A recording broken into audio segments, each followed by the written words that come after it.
Bah oui, François, alors je sais pas si tu as fait partie des différentes marches pour le climat, si tu as marché un peu pour l'écologie, mais en tout Alors, cas, c'est vrai que... j'ai pas pu, j'étais pas là, mais Ah je l'aurais mince, fait bon, t'as marché là où tu étais en tout cas. Oui, c'est Voilà. sûr. Voilà, j'ai marché sur la Mais plage. voilà, bon, c'est déjà pas mal.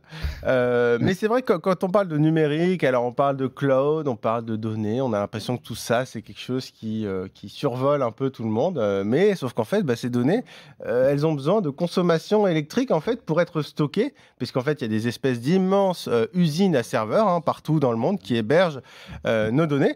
Et c'est ce qu'on appelle des data centers, ça consomme énormément. Par exemple, l'ensemble des data centers dans le monde, ça consomme plus que la France en électricité. Ah oui. Donc, c'est absolument pas négligeable. Et puis surtout, la tendance actuelle fait que dans 10 ans, on ne sait pas, mais il y aura peut-être 10 fois plus, voire peut-être plus, voire 20 fois plus de data centers dans le monde. Oui, parce que le streaming, ça consomme hein, aussi Alors, il y a du évidemment, data center. alors, il y a le streaming, mais il y a aussi tout ce qu'on fait au quotidien. Et bah, c'est vrai qu'on peut avoir des réflexes qui sont vraiment extrêmement simples et surtout auxquels on ne pense pas forcément. Et c'est vrai qu'alléger ces mails, on se dit, mais pourquoi alléger ces mails, ça va jouer sur l'écologie? Bah, en fait, ces mails, ils pèsent assez lourd, surtout quand on a l'habitude de mettre des pièces jointes, donc des photos, voire des vidéos, et puis quand on va l'envoyer à 50 000 personnes ou voilà, à 10 personnes au lieu de 3 personnes. Donc déjà, on va ennuyer ces gens-là parce que souvent, envoyer les mails inutiles au bureau, ça pollue un petit peu. Donc faire attention à trier qui a vraiment besoin d'avoir ce mail et ce qu'on met dans le mail. Donc peut-être pas mettre à chaque fois des photos. Et par exemple, un réflexe très simple, souvent, il y a des gens qui aiment bien avoir une grosse photo, une magnifique photo dans leur signature. Avec le logo, un magnifique logo de l'entreprise, etc. Alors peut-être limiter ce logo, le rendre le plus léger possible, parce qu'en fait, la signature, on l'envoie à chaque mail. Donc ça veut dire que chaque mail, chaque destinataire de chaque mail va stocker ces images-là. En général, c'est plutôt les mails pro. Hein, ça, Alors, on est d'accord, alors hein. oui, évidemment, je parle des mails pro. Envoyer un petit mail d'anniversaire à sa tante, franchement, ça pèse pas grand-chose là-dessus, il n'y a pas de problème. Voilà. Mais c'est vraiment, je parle dans le milieu professionnel, faire attention voilà, à qui j'envoie ce mail.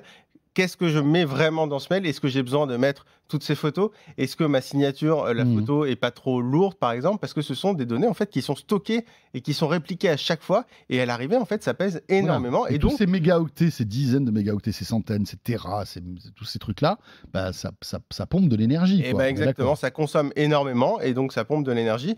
Un réflexe aussi très simple, supprimer par exemple tous ces vieux messages parce que ça, c'est stocké aussi. Donc on peut supprimer, faire un petit ménage de printemps quand on a le temps.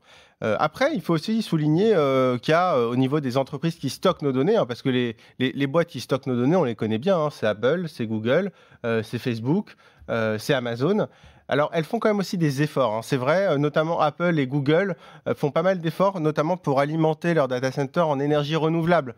Donc ça, c'est aussi intéressant. Donc, il ne faut pas croire ces boîtes ne font rien, mais c'est vrai que de notre côté, si on peut aider un petit peu, et surtout, franchement, ça ne change pas notre vie. Ce qui coûte cher aussi, c'est refroidir tous ces trucs. Exactement. Alors là aussi, mais on pourra faire une émission là-dessus, mais il y a des initiatives absolument géniales sur justement, comme ça produit de la chaleur, et au lieu de redépenser de l'énergie pour refroidir, il y en a qui se disent, super, la chaleur, on va la garder et on va transformer ces data centers en chauffage. Et donc, il y a plein d'immeubles comme ça maintenant qui sont chauffés grâce à des serveurs. Donc, c'est vraiment intéressant. On parler de ces initiatives, c'est vraiment pas mal. Ou alors, il y a des serveurs qui vont être dans des endroits, on va dire, très froids, justement, pour pas qu'on dépense de l'argent à les refroidir. Par exemple, sous l'eau, ou on va dire dans des régions oui, Microsoft très au nord, qui fait par beaucoup exemple. ça, par exemple. Google aussi, je crois. Et Google aussi fait ça, exactement.